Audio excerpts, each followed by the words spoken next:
আল্লাহ রাসূল সাল্লাল্লাহু আলাইহি সাল্লাম হাদিস শরীফের ভিতরে বলেন, তোমার সন্তানের বয়স যখন 7 বছর হয় তখন তুমি তোমার সন্তানকে নামাজ শিখাও। যখন 10 বছর বয়স হয় তখন তাকে নামাজের আদেশ করো। নামাজের আদেশ করো মানে কি? নামাজ পড়তে বলো। কথা বলেন ঠিক কিনা? আচ্ছা, নামাজ পড়বে কখন? যখন শিখবে তখনই তো, নাকি বলেন? না শিখাইলে কি পড়তে পারবে? পারবে না। তার মানে 10 বছর বয়সে নামাজ পড়ানোর কথা আছে, এই পড়ানোর জন্য আগের থেকে তাকে শিখাইতে হবে। কথা বলেন ঠিক কিনা? এই জন্য হাদিস শরীফে আছে 7 বছর বয়স থেকে তাকে নামাজি বানাও। 10 বছর বয়সে যদি সন্তান নামাজ না পড়ে তাহলে এর জন্য তুমি তাকে শাসন করো, এর জন্য তুমি তাকে আঘাত করো। কিন্তু আজও পর্যন্ত সমাজে এরকম মুরব্বী, এরকম গার্জিয়ান পাওয়া খুবই দুষ্কর যে সন্তানকে নামাজ না পড়ার কারণে শাসন করছে। কথা বলেন ঠিক কিনা? আমার মনে হয় খুবই কঠিন হয়ে যাবে এলাকার ভিতরে এরকম একজন বাবাকে তালাশ করা।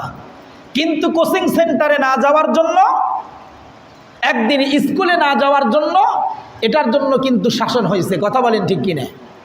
সম্মানিত হাজিরিন, সন্তানের ভিতরে যখন ঈমান পয়দা হয়, সন্তান যখন আল্লাহ তাআলাকে চিনতে পারে, তখন ওই সন্তানটা যখন ভবিষ্যতে বড় হবে, ওর মাধ্যমে পরিবার, সমাজ, রাষ্ট্র যেটাই পরিচালনা হোক না কেন, কখনো সে শরীয়ত বিরোধী কাজ করার সাহস পাবে না। কথা বলেন ঠিক কিনা? যদিও করে, সে চিন্তা করবে আমি যেটা করলাম এটা কখনোই সঠিক না। সম্মানিত হাজিরিন, খুব ভালো করে বুঝবেন, কিতাবের ভিতরে হযরত আলী রাদিয়াল্লাহু তাআলা আনহুর যুগের একটা ওয়াকিয়া আসছে। যেই সময় হযরত আলী রাদিয়াল্লাহু তাআলা আনহু বিচারক ছিলেন, ওই সময় সমাজের ভিতরে একজন মহিলা, তার একটা বাচ্চা 8 থেকে 10 বছর বয়স, এরকম একটা বাচ্চাকে সঙ্গে করে নিয়ে এক এলাকার ভিতরে গিয়ে নিজের সন্তানকে অস্বীকার করতেছে। এলাকার লোকজনকে ডাক দেয়া বলতেছে, দেখেন না, এই যে আমার কাছে যে সন্তানটা আছে এটা আমার সন্তান না, আমি তারে চিনি না, সে আমারে মা বলে ডাকে। আর সন্তান ডাক দেয়া বলে, ও এলাকার লোকেরা, আপনাদেরকে অনুরোধ করে বলি, এটা আমার মা, আপনারা আমাকে আমার মায়ের সাথে দিয়ে দেন। আমার মা ছোট্টবেলা আমাকে আদর করে যত্ন করে খাওয়াইছে, আমাকে গোসল করাইছে। আজকে মা ছাড়া আমি কেমনে থাকবো? এটাই আমার মা। সন্তান আর মার ভিতরে ঝগড়া লেগে গেছে। এলাকার লোক যখন চতুর্দিক থেকে বীর জমায়া দিছে, এবার মহিলাটাকে ডাক দেয়া বলে, বলো তো দেখি, এইটা কি তোমার সন্তান? বলে, না, এটা আমার সন্তান না। সন্তানকে ডাক দেয়া বলে, তুমি বলো এটা কি তোমার মা? বলে, হ্যাঁ, এটাই আমার মা, এটা সারা পৃথিবীতে আমার কেউ নাই। ঘটনাটা যখন চতুর্দিকে ছড়ে গেছে, এক পর্যায়ে এই ঘটনাটা হযরতে আলী রাদিয়াল্লাহু তাআলা আনহুর কাছে পৌঁছে গেছে। আর ওই সময় বিচারক হলেন হযরত আলী রাদিয়াল্লাহু তাআলা আনহু। সুবহানাল্লাহ, জোরে বলেন। আলী রাদিয়াল্লাহু তাআলা আনহু বিচারক। তার জ্ঞানটা কিরকম ছিল? আল্লাহর রাসূল সাল্লাল্লাহু আলাইহি ওয়াসাল্লাম হাদিস শরীফের ভিতরে বলেন, আনা মাদিনাতুল ইলমি ওয়া আলিয়ুন বাবুহা, আমি হলাম ইলমের শহর, আর সেই শহরের দরওয়াজা হলো হযরতে আলী। সুবহানাল্লাহ। এখন চিন্তা করে দেখেন আলীর জ্ঞানটা কত বেশি ছিল। এই জ্ঞানওয়ালা মানুষ বলেন তো দেখি, বিচার, ন্যায় বিচার করবে নাকি অন্যায় করবে? সুষ্ঠু বিচার করবে না? এখন তো আমাদের সমাজের বিচারক যারা, এটা পিছন দিক থেকে কিছু হাদিয়া পেলেই বিচার উল্টে যায়। কথা বলেন ঠিক কিনা? আমি খুব লম্বা কথা বলবো না এই বিষয়ে। আগামী জুমায় একটা বয়ান আপনাদের সামনে আমি উপস্থাপনা করব, যার ভিতরে বিচারকদের একটা লম্বা চওড়া কথা আসবে। তবে কিছুটা না বললেই নয়, বর্তমান সমাজের বিচারক যারা, হাদিস শরীফের ভিতরে আল্লাহ রাসূল সাল্লাল্লাহু আলাইহি ওয়াসাল্লাম বলেন, একজন বিচারক যদি দুইটা দলের মীমাংসিতকে অবস্থাকে, মীমাংসা মানে অমীমাংসিত অবস্থাকে মীমাংসা করে দেয়, একজনকে আরেকজনের সাথে মিলায়া দেয়, জোড়ায়া দেয়, তো আল্লাহ তাআলা তার আমলনামায় 40টা হজের সওয়াব দান করে দেয়। সুবহান। খুব ভালো করে বুঝলেন। কিন্তু এখন কি দুই দলকে মিলানো হয় নাকি পক্ষপাতিত্ব করা হয়? বিচারকরা বেশিরভাগ এটাই করে থাকে। পক্ষপাতিত্ব করে যে দল জিতবে সেটাকে ঠকাইয়া দেয়, যেটা ঠকবে তাকে জিতাইয়া দেয়। কথা বলেন ঠিক কিনা? খুব ভালো করে স্মরণ রাখবেন, এরকম বিচারকের বিচার কিন্তু আল্লাহর দরবারে হবে। কথা বলেন ঠিক কিনা? হযরত আলী রাদিয়াল্লাহু তাআলা আনহু বিচক্ষণ বিচারক, তার দরবারে বিচার নিয়ে গেছে। ডাক দেয়া বলে, হযরত আলী, এলাকার ভিতরে একজন মহিলা আর তার সন্তান, সন্তান বলে এটা নাকি তার মা, আর মা বলে না এটা তার সন্তান না। দুইজনের ভিতরে ঝগড়া, আসেন না একটু মীমাংসা করে দেন। হযরত আলী রাদিয়াল্লাহু তাআলা আনহু চলে আসছেন। আসার পর মহিলাকে ডাক দেয়া বলে, মহিলা তুমি বলো এই সন্তানকে। মহিলা ডাক দেয়া বলে, দেখেন না আলী, এই সন্তানটাকে আমি চিনি না। আমার কাছে কিছু স্বর্ণ গহনা আছে, এগুলো হাতিয়ে নেওয়ার জন্য, এগুলোকে কেড়ে নেওয়ার জন্য তিনি আমাকে মা বলে ডাকতেছে। আসলে আমি তার মা না। সন্তান ডাক দেয়া বলে, আলী, এই পৃথিবীতে আমার মা ছাড়া আর কেউ নাই, এটাই আমার মা, আপনি আমাকে আমার মার সাথে দিয়ে দেন। আলী রাদিয়াল্লাহু তাআলা আনহু দুইজনের জবান থেকে তাদের কথা শোনার পর আলী রাদিয়াল্লাহু তাআলা আনহুর বিচক্ষণ দিয়া বিচার করতেছেন। আলী রাদিয়াল্লাহু তাআলা আনহু মহিলাকে ডাক দেয়া বলে, ঠিক আছে, তুমি যেহেতু বলতেছো এই সন্তান তোমার না, তাহলে এই সন্তানকে আমি আমার সন্তান বানায়া নিলাম। সুবহানাল্লাহ জোরে বলেন। এবার সন্তানটাকে ডাক দেয়া বলে, এই বাচ্চা, আমি আলী তোমাকে আমার সন্তান বানায়া নিলাম, এখন কি আর তোমার কোনো টেনশন আছে, কোনো চিন্তা আছে, কোনো ভয় আছে? সন্তান তখন ডাক দেয়া বলে, আলহামদুলিল্লাহ, ওগো আলী, আপনি যদি আমাকে সন্তান বানায়া নেন তাহলে আপনি হলেন আমার বাবা, হাসান আর হুসাইন হলো আমার ভাই, আমি হাসান আর হুসাইনের সাথে একসঙ্গে ঘুমাবো। হযরতে ফাতেমা রাদিয়াল্লাহু তাআলা আনহা হলেন আমার মা, আর পয়গম্বর দো জাহানের সরদার সরকারে দো আলম হযরতে মুহাম্মাদুর রাসূলুল্লাহ, সকলেই বলেন সাল্লাল্লাহু আলাইহি ওয়াসাল্লাম, তিনি হলেন আমার নানা। ওগো আলী, আমার কি আর কোনো টেনশন আছে? আমার তো আর কোনো ভয় নাই, কারণ সরকারে দো আলম আমার নানা। নানা যখন জান্নাতে যাবে, আমি নাতিকে ছেড়ে কখনো জান্নাতে যাবে না, আমাকে নিয়েই জান্নাতের ভিতরে চলে যাবে। সুবহানাল্লাহ জোরে বলেন।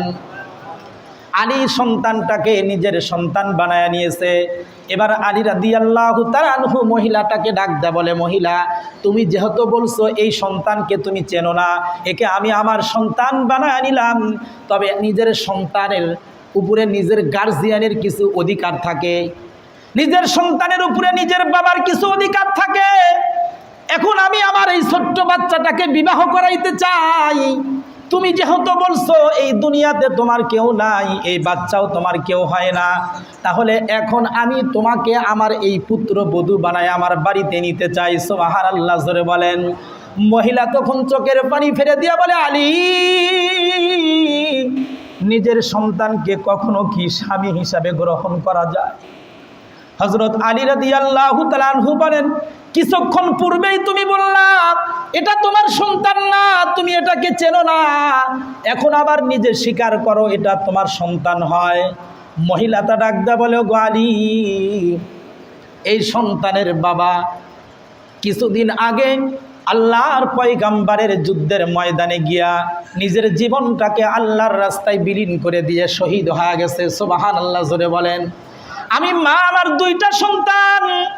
দুইটা সন্তানকে লালন পালন করার মতো শক্তি আমার নাই। এই জন্য আমি চিন্তা করে দেখলাম, মদিনার ভিতরে পয়গম্বরের সাহাবীরা আছে যারা নিজেরা না খাইয়া অপরকে খাওয়াইতে ভালোবাসে। সুবহানাল্লাহ। যারা নিজেরা না খায় অপরকে খাওয়াইতে বড় মোহাব্বত করে।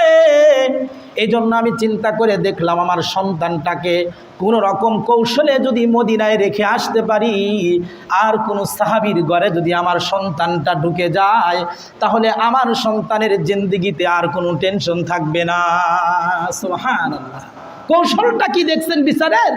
কিন্তু বাচ্চাটার ঈমান এতই বেশি যখন আলী রাদিয়াল্লাহু তাআলা আনহু তাকে সন্তান বানায় নিছে, তো বলে আপনি যদি আমার বাবা হন তো পয়গম্বর, আমার নানা, তো আমার তো আর কোনো টেনশন নাই, আমার বাবা তো দুনিয়ার থেকে চলে গেছে, মা আমাকে অস্বীকার করছে, এর কারণে আমার আর কোনো দুঃখ নাই। সুবহানাল্লাহ জোরে বলে। ইমানটা কত বড় পাকা, ইমানটা কি মজবুত, যে বাবা মাকে হারাইয়া ফেলছে কিন্তু একটা ইমানদার পরিবারের ভিতরে ঢুকে পড়ছে, আর এটার কারণে নিজের জীবনকে ধন্য মনে করতেছে। সুবহানাল্লাহ জোরে বলে। কি বলবো দুঃখের কথা, আজকে তো আমরা আমাদের সন্তানদেরকে লালন পালন করি হিন্দুদের পাঠা পালন করার মতো।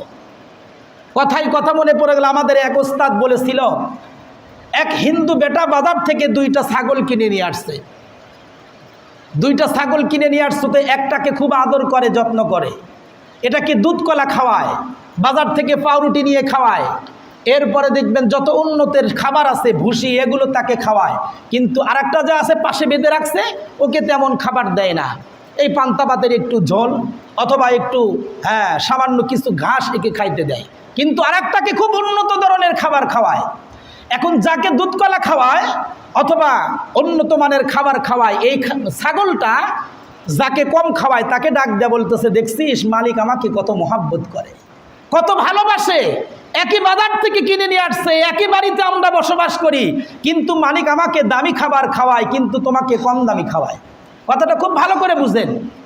এবার যেই খাসিটারে অথবা যেই ছাগলটারে একটু নিম্নমানের খাবার খাওয়ায়, এ তখন ওই ছাগলটারে ডাক দেয়া বলে, মালিক তোমারে কি জন্য এত দামি খাবার খাওয়ায়, বুঝবা যেই দিন পূজার দিন আসবে সেই দিন। তার মানে কি করবে, যেই দিন পূজার দিন আসবে ওই দিন কি দিবে, বলি দিবে, এই জন্য তোমাকে উন্নত ধরনের খাবার খাওয়ায়। আজকে আমি আপনাদেরকে বলতে চাই, আমাদের সমাজের ভিতরে যেই সমস্ত বাবারা সকালবেলা ফজরের নামাজের টাইমে সন্তানকে ডাক দিয়ে দিতে পারেন না, নিজের স্ত্রীকে নামাজ পড়াইতে পারেন না, যদি কখনো একজন ডাকে তো বাবা ডাক দেয়া বলে, আরে সন্তানটা 12টা পর্যন্ত ফেসবুক দেখছে, এখন ঘুম থেকে কেন জাগাও, একটু মাত্র ঘুম আসলো, ডিস্টার্ব করিও না। কথা বলেন ঠিক কিনা? রাত্রি 12টা 1টা পর্যন্ত টেলিভিশনের দিকে তাকায়া থাকে, বাজার ঘাটে আড্ডা দেয়, কিন্তু ফজরের নামাজে তার ঘুম ভাঙ্গে না। এজন্য বাবা অথবা মা অথবা পরিবারের কেউ তার পক্ষে পক্ষে গিয়া তার পক্ষে কথা বলে, তাকে ঘুমানোর জন্য আরামের জন্য তার পক্ষে কথা বলে, খুব ভালো করে বুঝবেন, এটা হলো এই মোহাব্বতটা, এই আদরটা, এই যত্নটা হলো হিন্দুর পাঠা পালার মতো। কারণ বুঝবা কঠিন কিয়ামতের ময়দানে এই আদরের কি শাস্তি। কথা বলেন ঠিক কিনা? সম্মানিত হাজরিন, খুব ভালো করে বুঝবেন, আজকে আমরা যারা নামাজি, 5 ওয়াক্ত নিয়মিত নামাজ পড়ি, আমার ঘরে আমার সন্তান নামাজ পড়ে না, আমার ঘরে আমার ভাতিজা নামাজ পড়ে না, আমার ঘরের আমার নাতি নামাজ পড়ে না, এজন্য আপনার দিলের ভিতরে কখনো আঘাত লাগে না, এ টেনশন আর চিন্তা কখনো হয় না। আমি নিজে নামাজ পড়তেছি, আমার চোখের সামনে আমার সন্তান, আমার ভাতিজা, আমার ভাই বেনামাজি সে জাহান্নামের দিকে চলে যাইতেছে, এটার জন্য আপনার দিলের ভিতরে কোনো দরদ নাই, আরও তার জন্য আদর উতলে পড়ে। এটা কীরকম জানেন? আর একটা মিসাল দিলে খুব ভালো করে বুঝবেন।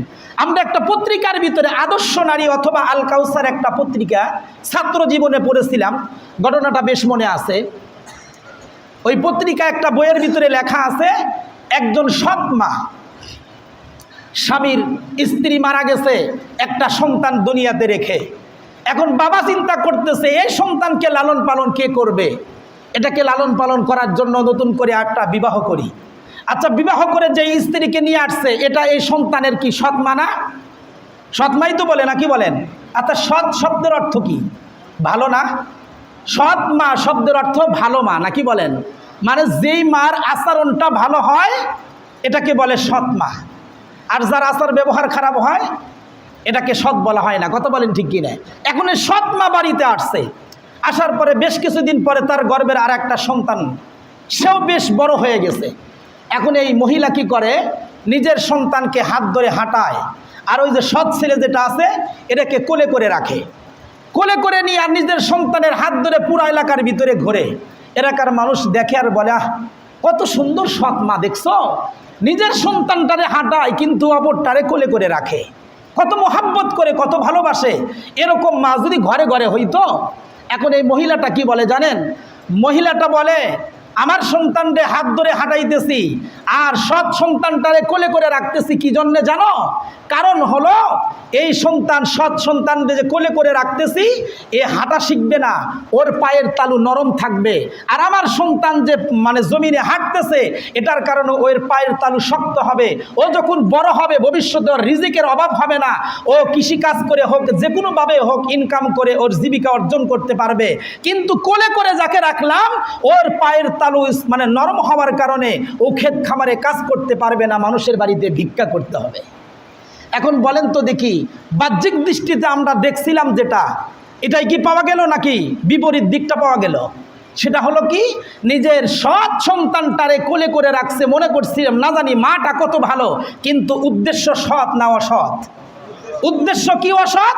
এই সন্তান ভবিষ্যতে কামাই করে খাইতে পারবে না, কিন্তু নিজেরটা বড় মজবুত হবে, শক্ত হবে, এ কামাই করে খাইতে পারবে। এটা হলো ওর দিলের অবস্থা। কথা বলেন ঠিক কিনা? আজকে সমাজের ভিতরে আমরা যারা নামাজ পড়ি, আমাদের দিলের অবস্থা হলো নামাজ পড়ে আমরা জান্নাতি হব, নামাজ পড়ে আমরা আল্লাহ তাআলাকে রাজি আর খুশি করব। কিন্তু নিজের সন্তানটারে ফজরের সময় জাগাইতে পারি না। ওকে বলি মাত্র ঘুমাইছে, একটু খাতা দিয়ে ঢেকে দাও, ফ্যানটা ছেড়ে দাও, একটু আরামে ঘুমাক।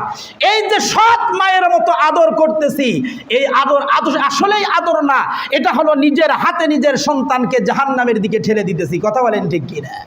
কারণ এই কষ্টটা, এই অনুভূতিটা, এই শাস্তিটা সে পাবে কখন? যখন দুনিয়ার থেকে চলে যাবে তখন। কথা বলেন ঠিক কিনা? আর এই সন্তান যখন বেনামাজি হওয়ার কারণে জাহান্নামে যাবে, আপনি মনে করছেন আপনি নামাজ পড়া আর নিজের সন্তানকে দুনিয়াতে আদর কইরা আপনি বাইসা যাবেন? না। আল্লাহ তাআলা কোরআনে কি বলেন? রব্বানা আরিনাল্লাযাইনি আযাল্লানা মিনাল জিন্নি ওয়াল ইনসি নাজআলহুমা তাহতা আকদামিনা লিয়াকুনা মিনাল আসফালিন। আল্লাহু আকবার বলেন। আল্লাহ পাক রব্বুল আলামিন বলেন, কঠিন কিয়ামতের ময়দানে কিছু কিছু সন্তানদেরকে আল্লাহ তাআলা জাহান্নামে দিবেন। কিন্তু সন্তানগুলো জাহান্নামে যাওয়ার আগে আল্লাহকে ডাক দিয়ে বলবে, আল্লাহ দুনিয়াতে মা বাবাকে আমাকে বেনামাজি বানাইছে, ঘুমের সময় আমাকে ঘুম থেকে জাগায় নাই, দুনিয়াতে দিন ধর্ম আমাকে শিক্ষা দেয় নাই, বড় ডাক্তার ইঞ্জিনিয়ার প্রফেসর বানানোর জন্য বড় বড় মেডিকেল আর ইউনিভার্সিটিতে লেখাপড়া করাইছে, কিন্তু মাদ্রাসার ছোঁয়া কোনোদিন লাগায় নাই, মসজিদের মক্তবে কোনোদিন যাইতে দেয় নাই। এজন্য দুনিয়াতে আমরা বেনামাজি বদ্দিন ছিলাম।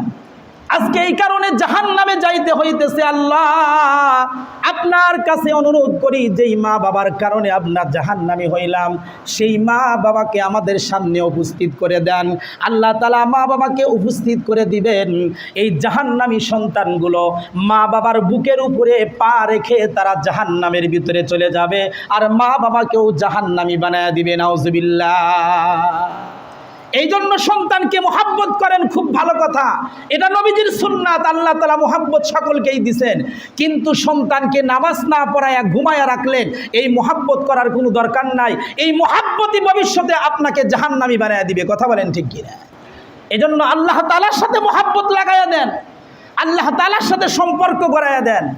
হযরতে লোকমান আলাইহিস সালাম তার সন্তানকে যে আয়াতে কারিমা আপনাদের সামনে তেলাওয়াত করেছি, সন্তানকে নসিহত করতেন, মাঝে মাঝে ডাকতেন আর বলতেন, সন্তান ইয়া বুনাইয়া লা তুশরিক বিল্লাহ, খবরদার কখনো আল্লাহ তাআলার সাথে শিরকি করবা না, কখনো বেনামাজি হইবা না, কখনো মা বাবার সাথে খারাপ আচরণ করবা না।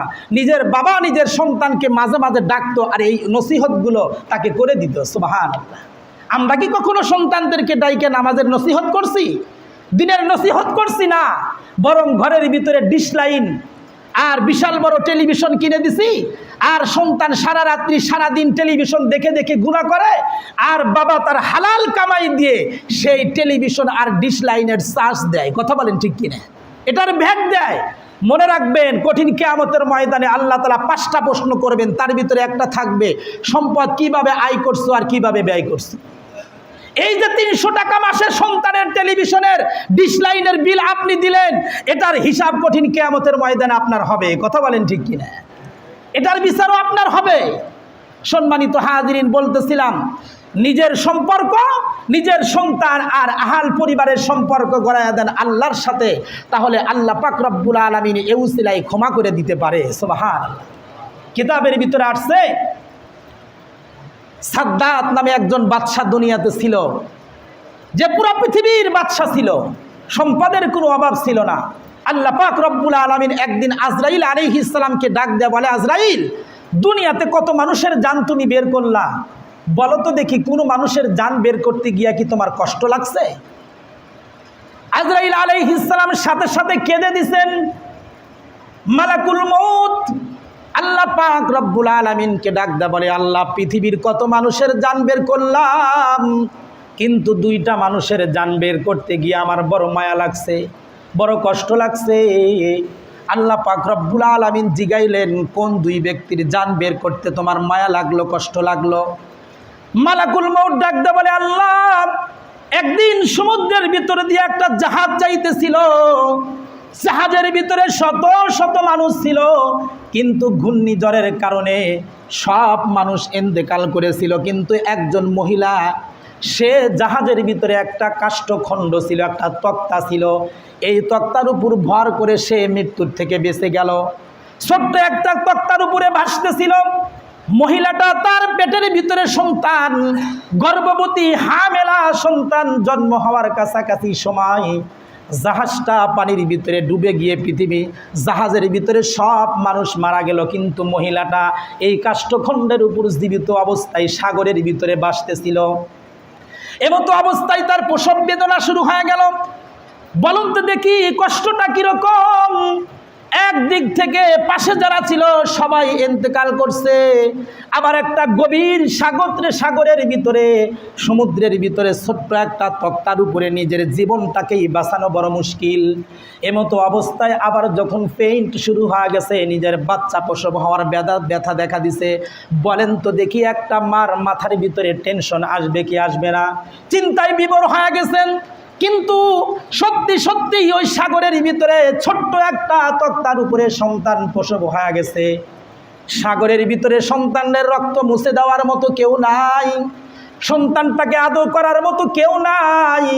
এই জন্য নিজের মা নিজের সন্তানটাকে আদর করার জন্য একটু বুকের কাছে টেনে নিচ্ছেন, নিজের স্তনের দুধ পান করাইবেন।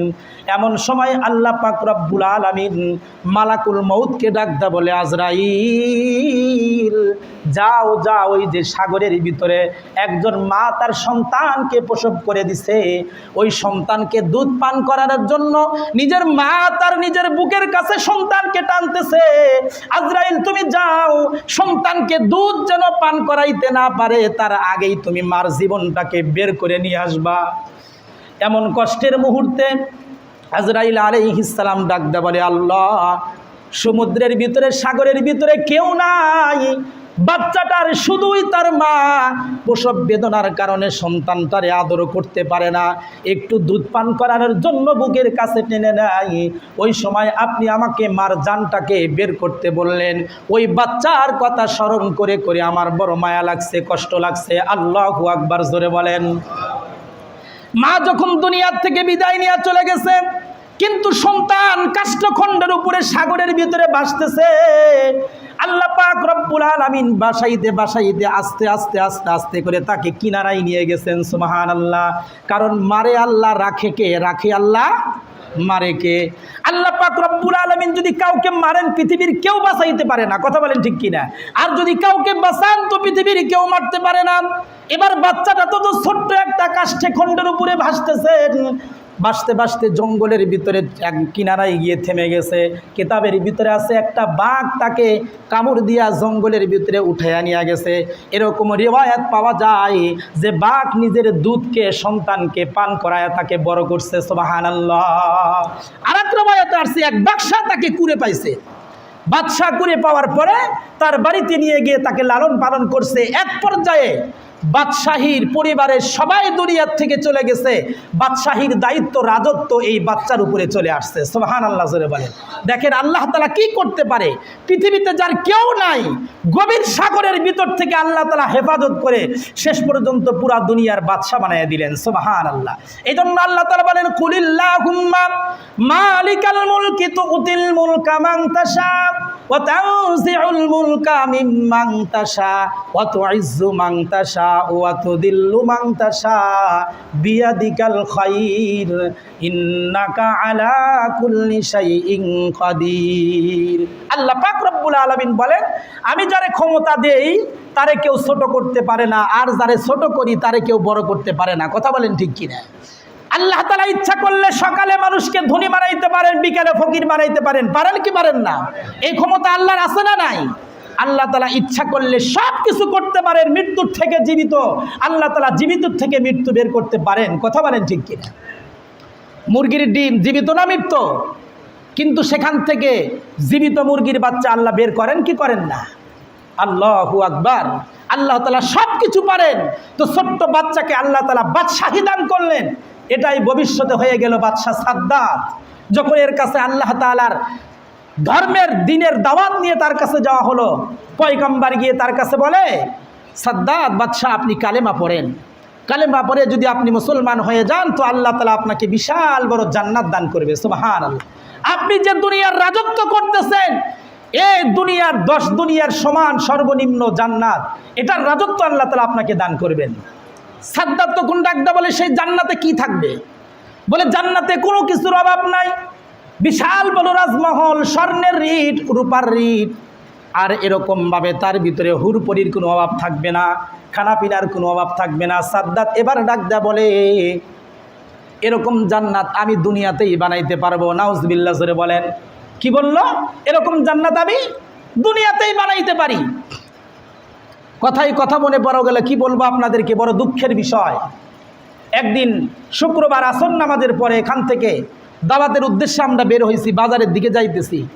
তো আল্লাহর এক বান্দাকে দাওয়াত দিছি যে আল্লাহ তাআলা বলছেন যে দিনের উপরে চলো, দিন মানো।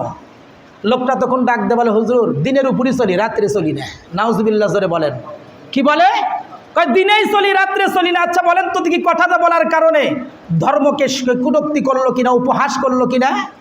আল্লাহ রাসূল সাল্লাল্লাহু আলাইহি ওয়াসাল্লাম বলেন, ইসলামের চিরন্তর বিধান, কেউ যদি ধর্ম নিয়ে, ইসলামের কোনো একটা হুকুম নিয়ে কটূক্তি করে, ছোট মনে করে, এটাকে তুচ্ছ তাচ্ছিল্য করে, সাথে সাথে তার ঈমান জায়েল হয়ে যায়। কথা বলেন ঠিক কিনা? সম্মানিত হাজিরিন, খুব ভালো করে বুঝবেন। এই জন্য কথা বলতে খুব সাবধান। জবান দিচ্ছেন আল্লাহ তাআলা, জবানের হিসাব একদিন হবে। কথা বলেন ঠিক কিনা? এই জন্য যখন যা ইচ্ছা তাই বলা যায় না। যা ইচ্ছা তাই যদি বলা যাইত তাহলে তসলিমা নাসরিন বাংলাদেশে কিছু বলেছিল, কিছু করে নাই। কথা বলেন ঠিক কিনা?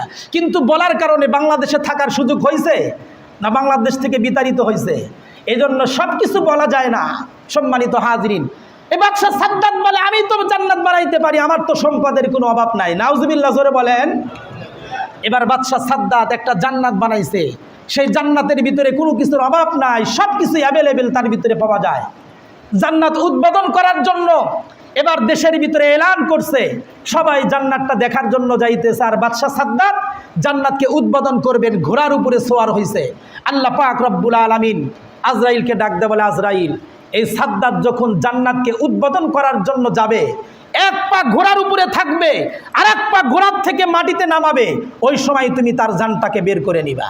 আল্লাহু আকবার জোরে বলেন। বলেন তো দেখি, আল্লাহ তাআলার হাতে সব ক্ষমতা কিনা? আল্লাহর হাতেই সব ক্ষমতা। সম্মানিত হাজিরিন, তো সাদ্দাত যখন জান্নাত উদ্বোধন করার জন্য গেছেন, এক পায়ের উপর, ঘোড়ার উপরে এক পা, আর এক পা মাটিতে নামাইছেন।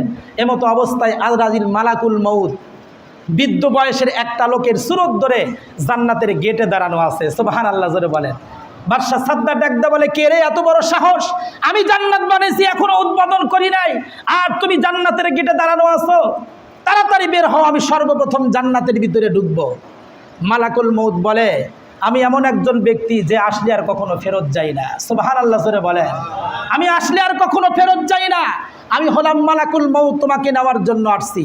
সাদ্দাত তখন ডাকতে বলেন, আজরাইল, তোমাকে অনুরোধ করে বলি, তোমাকে হাত জোর করে বলি, আজরাইল, তুমি আমাকে একটা মিনিট সময় দাও, আমি আমার জান্নাতের ভিতরে ঢুকবো আর বের হয়ে আসবো।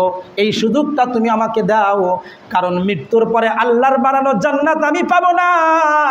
দুনিয়াতে যে জান্নাতটা বানাইছি এটা দেখার মতো একটা সুযোগ করে দাও।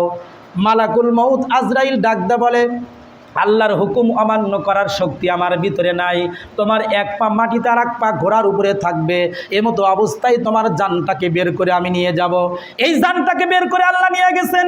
আজরাইল আলাইহিস সালাম আল্লাহ তাআলাকে ডাক দেয়া বলে, আল্লাহ, এই দুইটা মানুষের জান বের করতে আমার বড় কষ্ট লাগছে। ওই যে বাচ্চা আর সাদ্দাত, কারণ সাদ্দাত এত শখ করে দুনিয়াতে জান্নাত বানাইলো, কিন্তু জান্নাতটা দেখার সুযোগ পাইল না। আল্লাহ বলে, আজরাইল, যেই দুই ব্যক্তির কারণে তোমার মায়া লাগছে, মোহাব্বত লাগছে, আসলে দুই ব্যক্তি না, এই দুইজনই হলো একজন, সে হলো সাদ্দাত। আল্লাহু আকবার বলেন। আল্লাহ পাক রব্বুল আলামিন ডাক দিয়ে বলে, আজরাইল, ওই সাদ্দাত যখন তোমাকে ভাই ভাই বলে ডাকতেছিল আর বলতেছিল, আজরাইল ভাই, জান্নাত তো বানাইছি, তার ভিতরে বসবাস করতে পারবো না, কিন্তু একটা মিনিট সময় দাও। আমি আল্লাহ পাক রব্বুল আলামিন কুদরতের দৃষ্টি নিয়ে তার দিকে তাকায়াছিলাম।